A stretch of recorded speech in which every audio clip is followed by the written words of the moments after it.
നമസ്കാരം. കൊല്ലത്ത് നിർമ്മാണം നടക്കുന്ന ദേശീയപാതയുടെ സംരക്ഷണ ഭിത്തി ഇടിഞ്ഞതാണ് സംഭവത്തിൽ അടിയന്തരമായി അന്വേഷണത്തിന് നിർദ്ദേശം നൽകി പൊതുമരാമത്ത് വകുപ്പ്.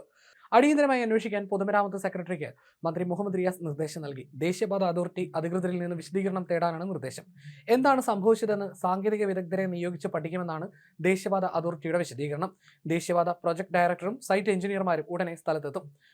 സർവീസ് റോഡിലേക്കാണ് റോഡ് ഇടിഞ്ഞു വീണത്. കൊട്ടിയം മൈലക്കാടിന് സമീപമാണ് സംഭവം. സ്കൂൾ ബസ് ഉൾപ്പെടെയുള്ള വാഹനങ്ങൾ റോഡിൽ കുടുങ്ങിക്കിടക്കുകയാണ്. ഭാഗ്യം ഒന്നുകൊണ്ട് മാത്രമാണ് ജീവനുകൾ നഷ്ടമാകാതിരുന്നത്. വൻ ദുരന്തമാണ് വഴിമാറിയത്. കൂരിയാട് ഭാഗത്ത് ദേശീയപാത ഇടിഞ്ഞു താഴുന്നതിന് സമാനമായ കാര്യങ്ങളാണ് ഇവിടെയും സംഭവിച്ചിരിക്കുന്നത്. സംഭവത്തിൽ അടിയന്തരമായ അന്വേഷണത്തിന് ഉത്തരവിട്ടിരിക്കുകയാണ്. സർവീസ് റോഡിന്റെ ഒരു ഭാഗം വിണ്ടുകീറിയ അവസ്ഥയിലാണ്. സ്കൂൾ ബസ്സിലുണ്ടായിരുന്ന കുട്ടികളെ സുരക്ഷിത സ്ഥാനത്തേക്ക് മാറ്റിയിട്ടുണ്ട്. സംഭവത്തിൽ ദേശീയപാതയുടെ നിർമ്മാണം നടത്തുന്ന ശിവാലയ എന്ന കമ്പനിക്കെതിരെ പ്രദേശവാസികൾ ഗുരുതര ആരോപണങ്ങളാണ് ഉന്നയിക്കുന്നത്.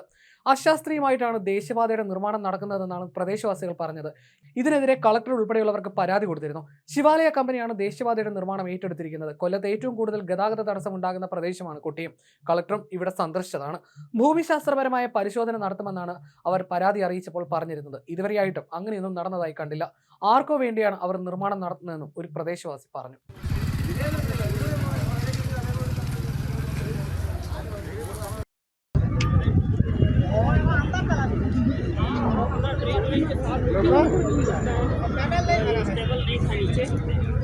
पता नहीं यार अपनी कोई भी जी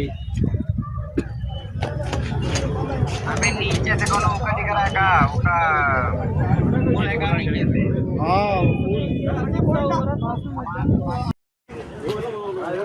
നായലക്കാട് റോഡ് വളഞ്ഞേട്ടാ. റോഡ് മൊത്തം ബ്ലോക്കാണ്.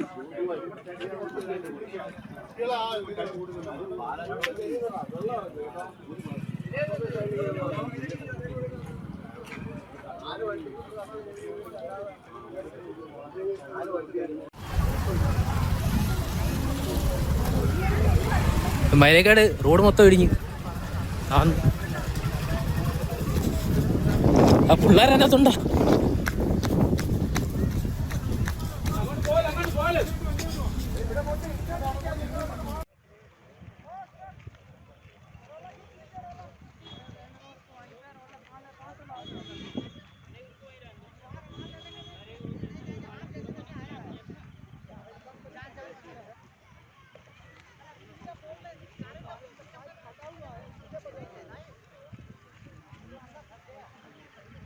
भाई जी थोड़े वो ये भी इधर क्रैक हो रहा है भाई, थोड़ा सा पीछे हो रहा है।